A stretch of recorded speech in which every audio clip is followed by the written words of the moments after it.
So we're on Samches Amud Aleph. We'll start. Amar Rava. Less hilchos aloi ketarsha papinoi v'loi kishtari mechuzanoi v'loi kechakiri narshoi. We're going to explain all three of these things. Ketashi papinoi, ketashi dera papa. This is like the upmach of Rav Papa that we had discussed before. Rav Papa would lend money, would sell beer, and based on a later price, and we hold that that's considered essentially ribs. Shtori mechuznoi. What is shtori mechuznoi? This is based on an iska.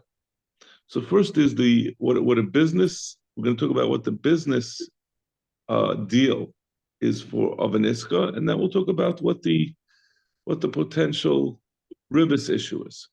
So an iska is a joint venture essentially. It's very similar if you've ever invested in a syndication deal or really any kind of investment entity, which is currently, when we invest in partnerships, they're very similar. A lot of features are similar. And that in this case, instead of having a bunch of different financial investors, you have one person who's the finance investor, another person who is, when you invest in a partnership today, in a real estate partnership, there's the general partner. There's the person who is the managing partner. He's the one who's doing the work. So in the case of the Mishnah, the managing partner is not investing any money. Nowadays, whenever anyone invests in any kind of partnership, they always want to know that the general partner, the guy who's managing the deal, has skin in the game. That's a common requirement or request by the investors. But that is not what the Gemara is talking about. We're talking about someone who is just going to do the actual work. So in the typical cases that we're going to discuss in the Mishnah at the bottom of the Amud, we're talking about where the investor is not necessarily giving money. We'll discuss some cases where he's giving money, but often what he's doing is giving some inventory. He has, let's say, 1,000 bushels of wheat that he needs to sell. And he wants to sell, he wants to go take them around, go to all the different towns and get good prices for selling the wheat. So he enlists a partner. And the deal is, now one would expect that the deal is he gives him the wheat and the other person sells it. And let's say they split the profits. Let's say cost $1,000. If he sells it for $1,500, so each partner gets $250. It's split the profits. The Chachamim Masakin, this is purely a business consideration. This is not a halachic consideration.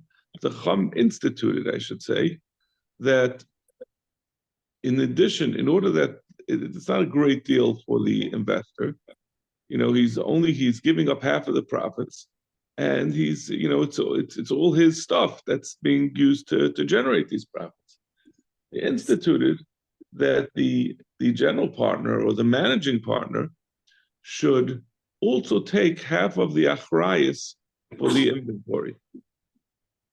It means that half of the inventory, if let's say that it's all stolen before it can be sold, so there's $1,000 loss. The general partner, the managing partner, has to pay the investing partner $500. Because he has to make good. So at this point, what it looks like in this case, really, once you have that instituted, what you essentially have is half of the money or half of the inventory remains belonging to the investing partner, and he's going to get half of the profits. The other half of the inventory, like we said, the managing partner is taking on the responsibility of if something happens to half the goods. So he's essentially borrowing that half. He's responsible for half if it gets lost, and he gets half of the profit if it goes up. So it is essentially a loan. So that's the setup. So we say, starting is talking about the zakvile l'ravacha akarna, the kasvile b'shtar. In the case of a shtar mechaznoi, what they would do is they would include in the original contract, the original shtar, a cap of how much profit is going to go back to the original the investing partner. Like we said, let's say the case we said where it's $1,000 of inventory and they expect to get $500 of profit. They write that the investing partner is entitled to, let's say, 1,000. He's entitled to get back $1,250, meaning his original what he put in, which he's certainly entitled to get back, plus he's entitled to another 250. So in this case, he's capped. Even if it goes up more than that, he's not going to get more.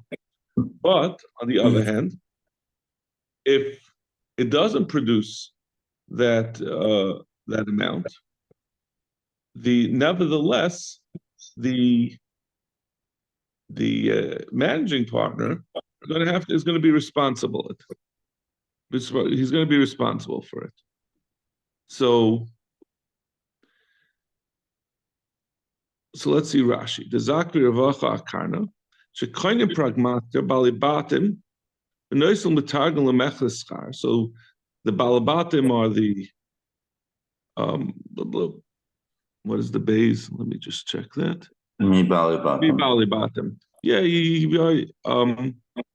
the investing partner buys inventory. Benoisel Metagim Lemechleschar. He gives it to sellers, and they're going to be the managing partners, and they agree to split the profits.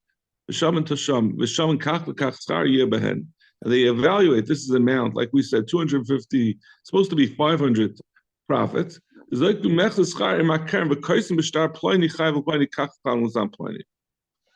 make up in the beginning, this is how much it's going to be. So the question is that considered to be ribis? Since he's guaranteed a return, is that considered to be that? When you say he, meaning the investor or the managing partner? The investor is receiving profit. He's receiving a guaranteed profit. Maybe that is considered to be a ribis, since there's no concomitant acceptance of the possibility of loss. Mm-hmm. In that he's getting a payment without taking responsibility of that. Who says that there's going to be a profit? Meaning, I'm sorry. The problem is, what is the problem over here of ribis? The problem of ribis in this case is not. I think the ribis problem here, is the loan to the right. It's the loan to the managing partner. He's getting to play with the money, mm-hmm. and he has to pay. Meaning to say, who says that it will end up being? I'm trying to understand, because Lamaisa, what's the way I understood it was that he has to pay it even if there is no ravacha. So let's go weiter and let's see if we can clarify it. This is a slightly different type of ribis problem than the typical problem of ribis, which we're going to describe in a minute. The typical problem of ribis in a iska, in these kind of iskas, is that since everything is being divided half and half, that the the investing partner is receiving ribbis in that the working partner is working for him for free, and that work is considered to be ribbis. Over here, it seems to be a different problem, that the investing partner is getting ribbis because he's getting he's being entitled to get his revacha. He's entitled to get his profit, even if the profit doesn't reach that. But then what's the question? Why should that make a difference? So I'm a little, I'm trying to recapture in my mind what this was about. Okay, let's see the Amalei Marbar Ravashi. Marbar Mema said to Ravashi, Abba Ovid Hachi, this is what my father did.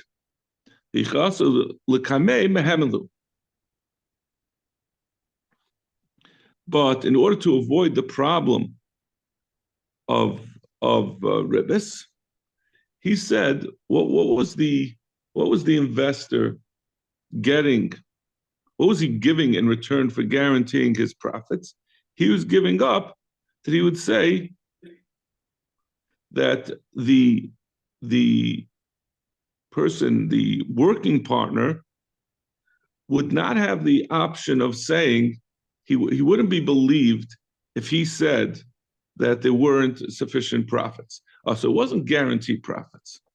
It was that the working partner was given a nemonis that he could say that normally a working partner has an nemonis to say that this didn't make enough money for there to be profits for you. In this case, since it was written into the contract, he didn't have nemonis. He couldn't believe. He had to prove that there was a loss, that there weren't profits, and then he was parted from giving his share of the profits. No, so when you have over here the case, 1,000 bushels, $1,000 worth of merchandise, and the expected profit was 250. Was 500, right? 250 each. So basically, the Ruvain, who has the merchandise, the investing partner, right? Yeah. He's guaranteed to get by giving over the $1,000 worth of merchandise, he's guaranteed to get the 250, and the managing partner, Shimon, who's selling this stuff, is not known to say that there was less than that $500 profit. In other words, but if it goes more than 500, what? He could, when we say he's not Neman, if he could prove it, I guess if he has Adim, and he could prove that there wasn't that schar, then he doesn't have to pay.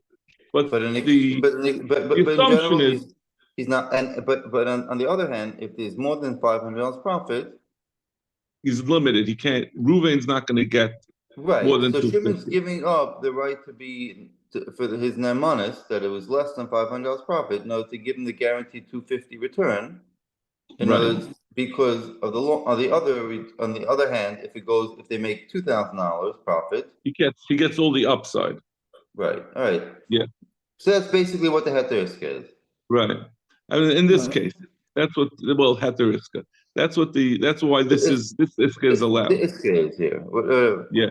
We have to be careful. Like we always talk about a heteriska. This Gemara is talking about iskas. It's not talking about how we get around. Right. I mean, essentially, you'll use something like this in the end for a loan, but hard money loans. Right. But I'm saying, but that's it. But in this case, that's the simple version of it. Right.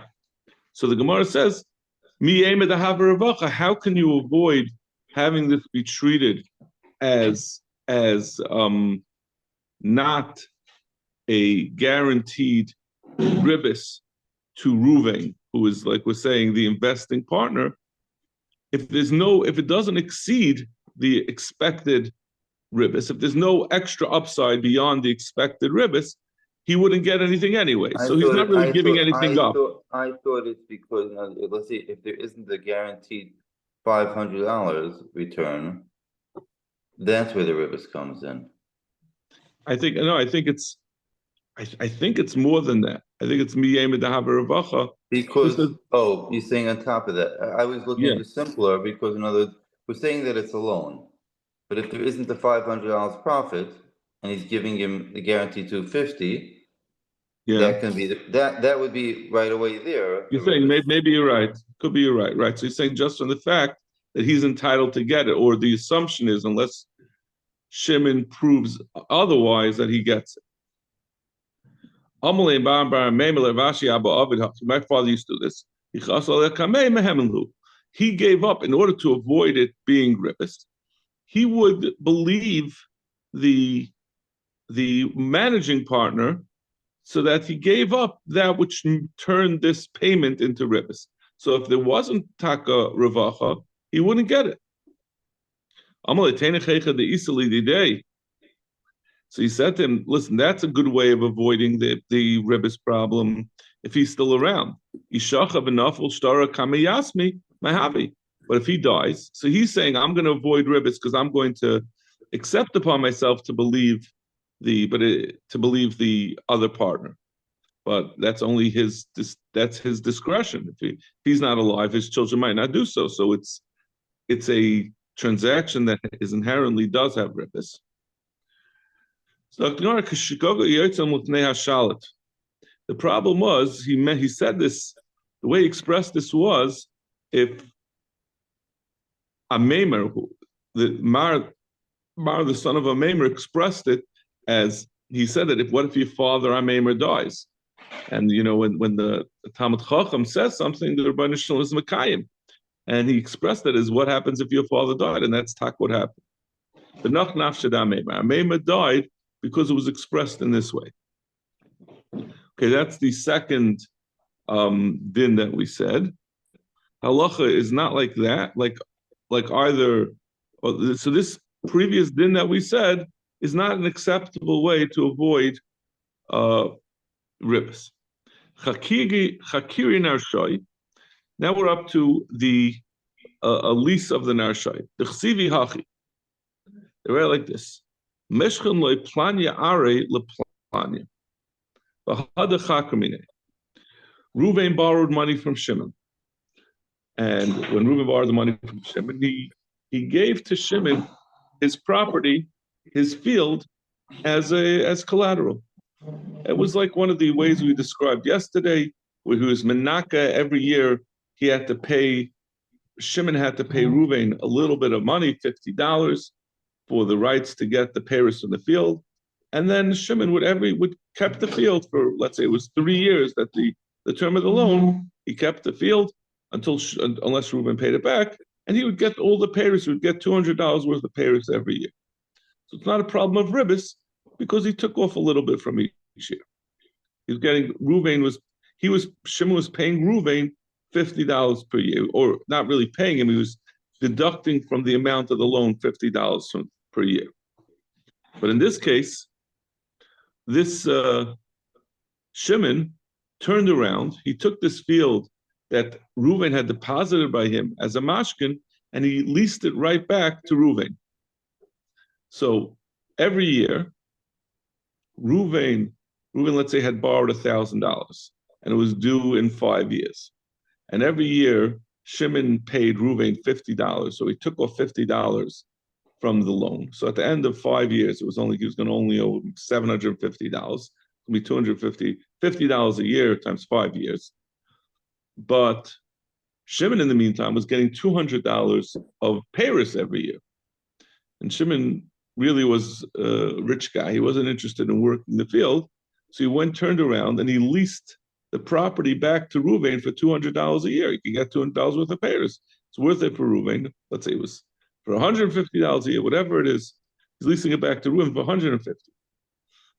So now, and Reuven's taking cash out of his pocket and using it to pay Shimon for, or maybe they're deducting it from the loan, however they're doing it.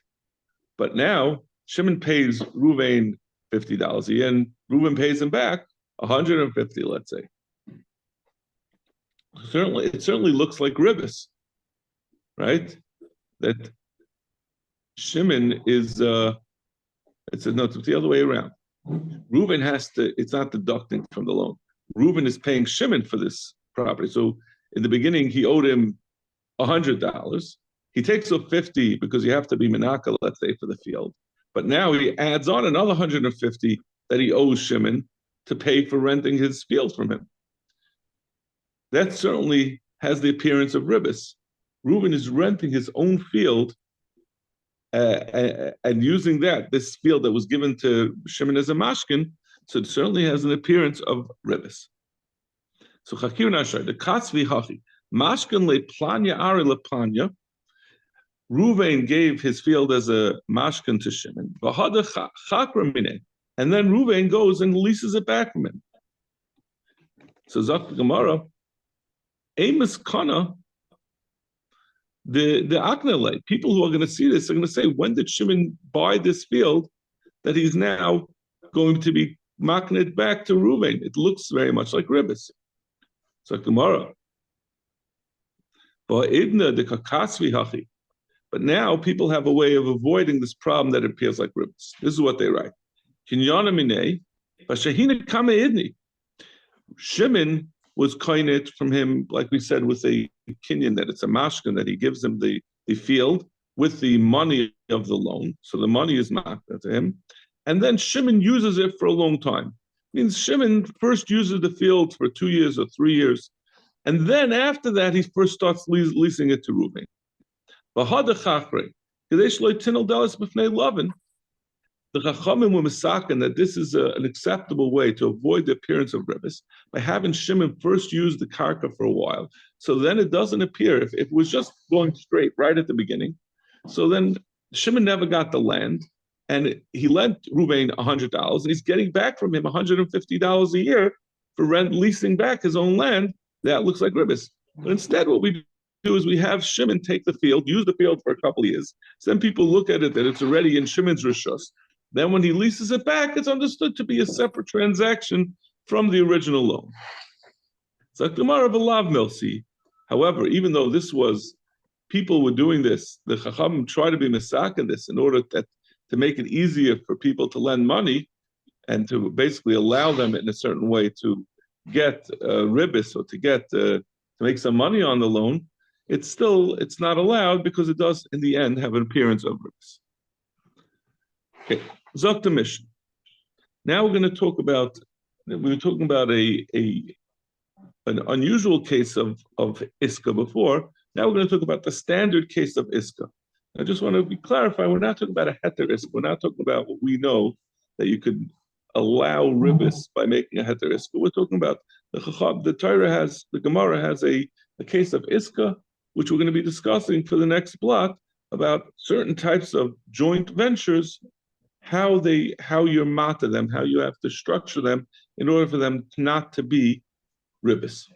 So, ein meshivin cheveni lemetzas char. One is not allowed without taking certain steps that we're going to discuss to make a joint venture where you give a managing partner, you give him money. You give him, inventory to try to make money with, to start a business together. He gives him umbrellas to sell, where the deal is that the two parties are going to split the profit.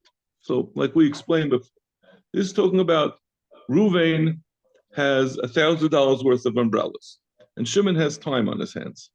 So Reuven is the investing partner, and Shimon is the managing partner. Shimon is the active partner. And Reuven says, okay, I'm giving you my $1,000 of umbrellas. I want you to go around. You'll open up a pop-up store. You'll sell the umbrellas. You're going to sell them for $1,500, and we're going to split the profit. I'm going to get 250. You're going to get 250. The Chachamim said that the way this has to work, the only way this to induce investing partners to enter into these types of deals is that Shimon, in addition to being entitled to get 250 or half of the profits, also has to take half of the downside. Meaning it's $1,000 of umbrellas. If they get stolen overnight, Shimon has to reimburse Reuven for half of the money. He has to pay him back $500. So essentially what we have here is that Reuven is lending half of the inventory to Shimon. Shimon has both the downside of that half. That means if it gets lost, he has to pay back Reuven, and he gets the profit of that half. And that's a loan from Reuven to Shimon of half the inventory, and Shimon is fully responsible for it, and he's fully entitled to whatever schar comes from it. Reuven's part remains his. So half of it is still Reuven's. He didn't lend it to Shimon, and therefore, if it gets lost, he's going to bear the responsibility, and whatever profits comes from his half, he's going to get. The Gemara, the Mishnah says this is a problem of ribbis, because Shimon is working for Reuven. He's going to take Reuven's half, and he's going to go schlepping around to sell it, and he's not getting anything in return. So the fact that Reuven lent him the other half of the money is not considered that's not a benefit. Lending is something the Torah tells you have to do. It's a mitzvah to lend. So what is Shimon getting in return for all his work?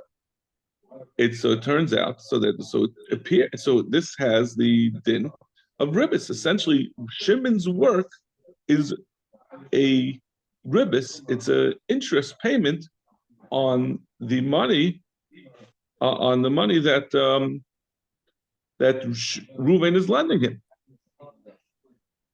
So look, Gemara. Therefore, unless you take certain steps that we're going to discuss later, you're not allowed to do such a iska. The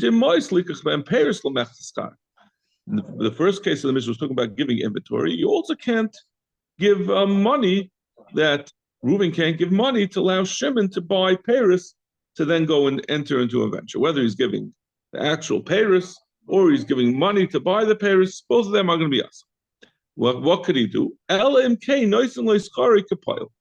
only way you're going to avoid having Shimon's work, the active partner's work, be treated as a ribbis payment, as an interest payment on the loan from Reuven to Shimon, is if Reuven pays Shimon for his work. He has to pay him. He's a worker for him. If he pays him for the work, on top of Shimon's entitlement to his share of the profits, which is not really relevant for Reuven's loan, Reuven has to pay him for the work that Shimon is contributing. So in order that his work should not be considered an interest payment on Reuven's loan to Shimon. So that's the Eitzah, and the Gemara is going to talk exactly how much that payment has to be. But that's going to be the structure basically of the next block, is talking about this payment that Reuven has to make to Shimon in order to avoid that Shimon's work should not be construed as a ribbis payment from Shimon to Reuven. In return for Reuven lending either money to Shimon so that he could enter into this venture, or lending the inventories that Shimon could enter into this venture. Ein moshivin tarnagoylin lemechta. One cannot give eggs to someone who has chickens. One person has chickens. So in this case, the person who owns the chickens, he's daima to the Reuven of our case. He's the person. I'm sorry, the other way around. He's the Shimon. The other person has eggs, and in order to hatch eggs, you got to stick them on the chickens. I'm not sure why the mother hen is not available to do so. Maybe she's hatching other eggs, but the owner of the eggs wants to give his eggs to an owner of chickens to keep under the chicken to hatch. So it's hopefully going to be a profitable enterprise, putting these eggs to hatch, and you'll have a chicken. A chicken is worth more than an egg. So the owner of the egg is investing, and the owner of the chicken is doing the work of caring for the eggs. So again, you can't do this lemechza. You can't do it where you're dividing the profits equally, because like we said, then the owner of the chicken who's putting in the work is going to be working. He's going to be essentially loaned half of the eggs, and then the profits that come from those eggs he's going to keep, and he's providing work in exchange. So therefore, it's not done. It's not allowed to be done. Ve'ein shamin agolin v'siyachad lemechza. You also can't do a shuma where you give young calves or young horses, where you're gonna use them, you're gonna grow them and then allow them to be sold, where there's going to be profit to the investor and to the person who's watching over them, who's breeding them and bringing them up. Again, the same problem that the mechza is going to work being invested is going to be a ribs. Unless the investor pays the person who's the herdsman who's going to watch them and take care of them, unless he pays for half of the work involved, unless he pays them for the work and the mezainis.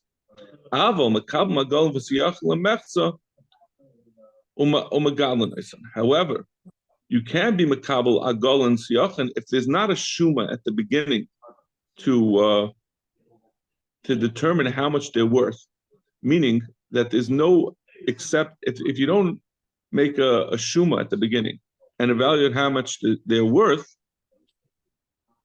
because then obviously there's no deal that the person who's going to be watching them has to be responsible if something happens to them, right? If you wanted him to be responsible, you'd have to know how much were they worth at the beginning and how much he lost in order to pay him back. But over here, since they're not doing a shuma at the beginning, that indicates that the person, the investor, the person who's providing the animals, is not requiring that the person watching them take on a price. Therefore, it's not a loan. If it's not a loan, we don't have a problem, obviously, of ribs. And the rule is, how long are you magadol? Until they reach a third of their growth.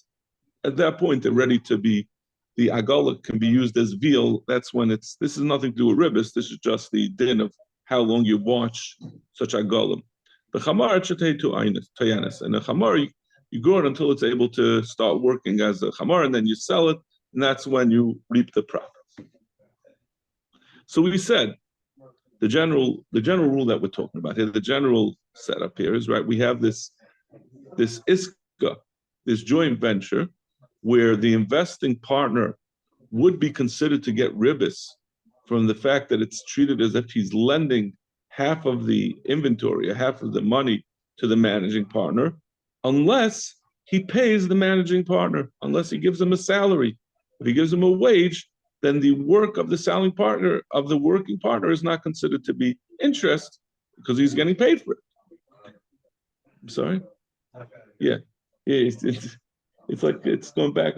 Right, but it's a joint venture, right? Like you have invested in a partnership, in a syndication, right? So the working partner, the general partner, he puts in the work, and then he gets a share of the profit, right? But in this case, the way, since it's set up that the working partner is both responsible for half of the damage that happens to the inventory, that was the money that was contributed, and he gets half of the profit. So that amounts to essentially a loan on half of it.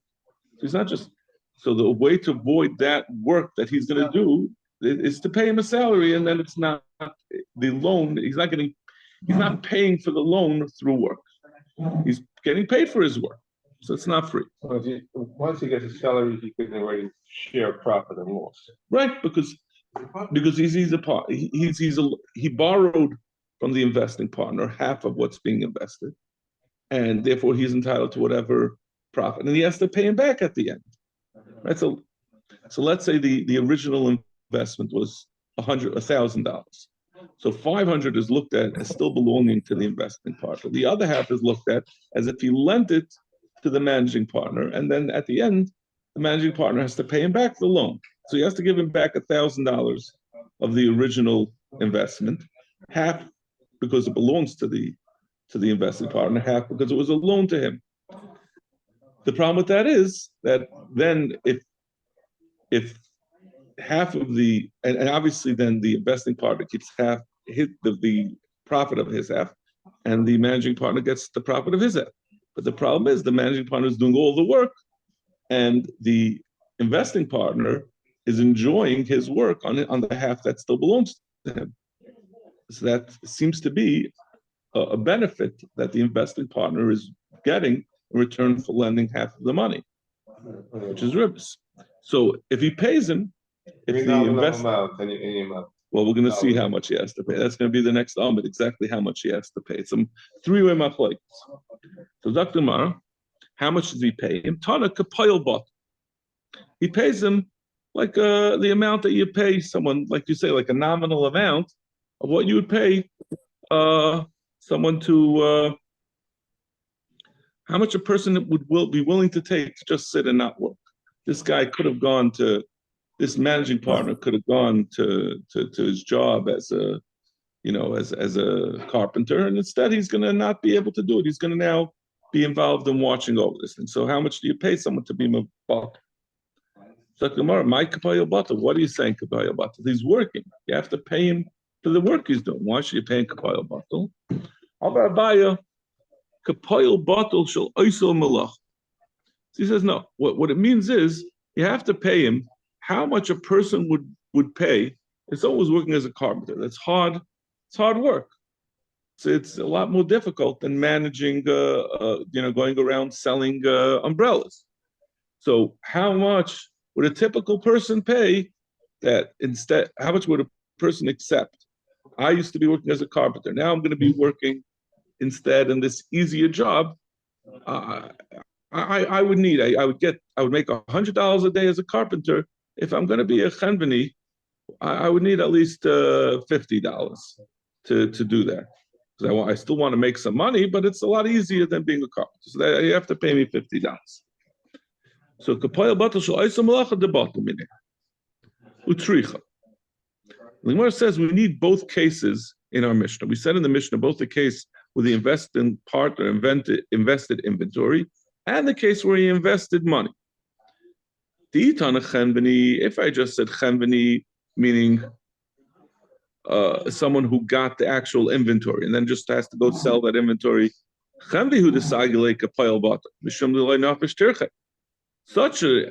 such a worker it's sufficient to just give him kapayil batal because he's not doing much work. He's already getting the inventory. He just has to sell it. But if he just gets money and he has to do the whole thing from scratch, he has to go out, buy the inventory, and then go sell it. In that case, he doesn't want to get kapayil batal. He wants to get a lot more. He wants to get what it would be worth to me. I want to get, instead of getting 50, I want to get 75. I want to get, personally to me, I feel like I'm entitled to more pay. This is going to be a lucrative job. I'm essentially a financier. I don't want to just get kapayil batal of how much is it worth someone. Looking at it from the perspective that I'm not going to have to work as hard as a carpenter. I want to get, a significant amount because I'm doing intellectual, very remunerative work. So that's why it has to say also, it can't just say the case of chenveni where he gets the inventory. You also have to say the case where he got money. They tell you that even so, just kapayil batal is sufficient. And if you would have just said the case of mois, I would say only there does he get like kapayil batal because there's a lot of work.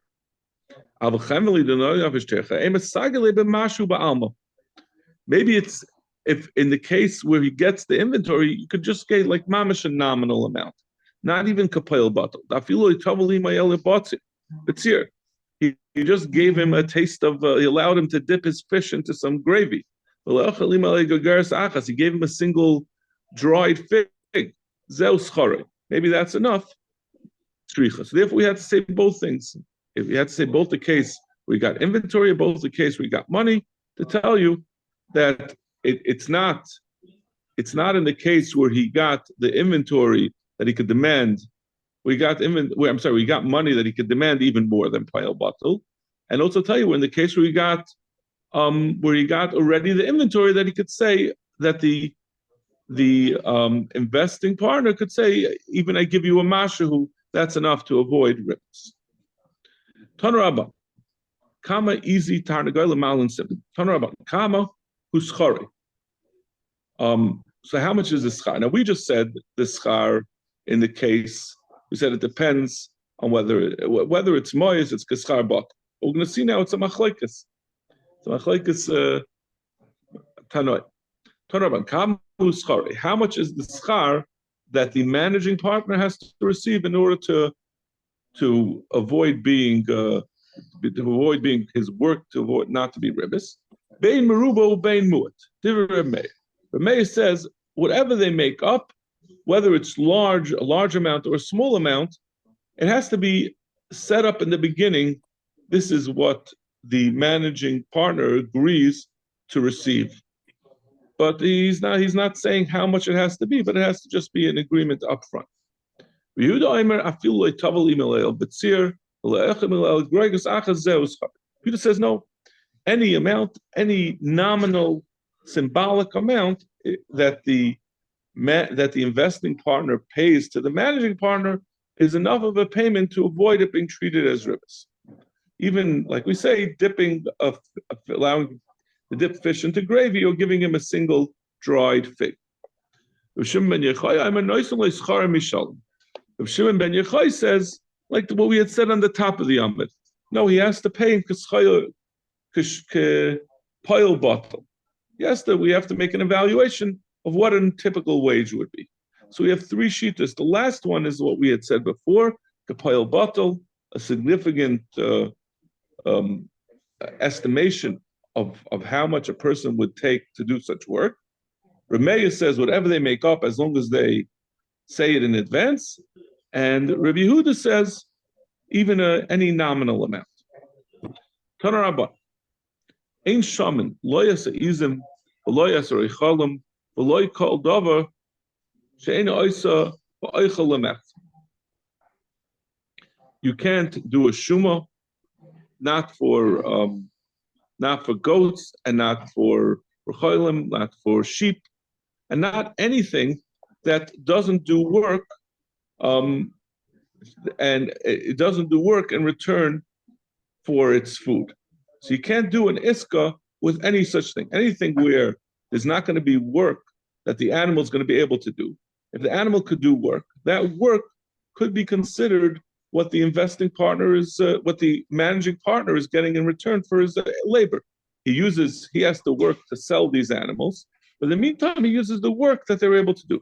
But these animals, goats and sheep, they don't do any work. So therefore, you can't do it lemechza, you can't do a iska with them, since he has to do the work and he has to feed them, and they're not providing any work in return. He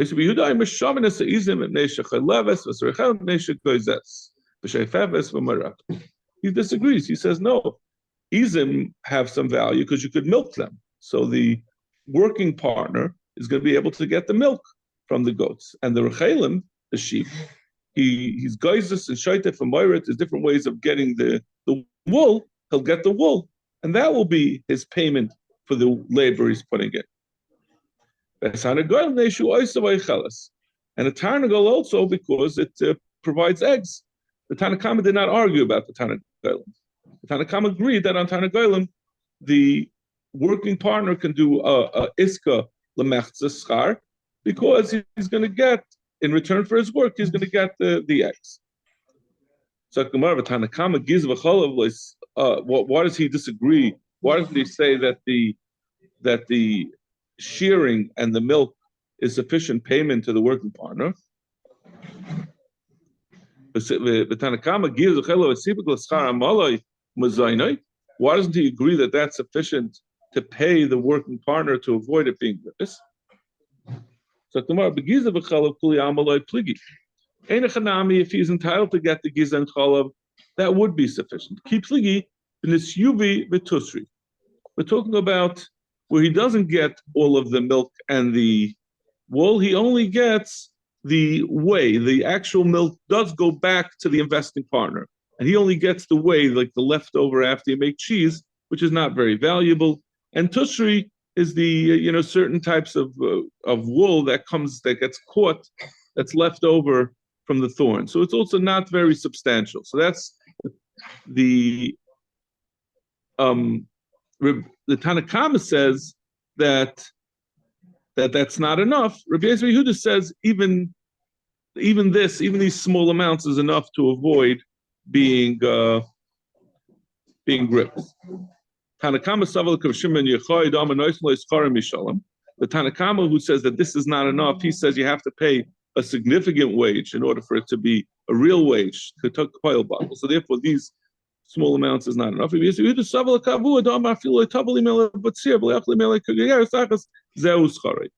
holds like the Manam who says any nominal amount, so even this small amount of milk or wool is enough. Okay, we're gonna have to stop over here.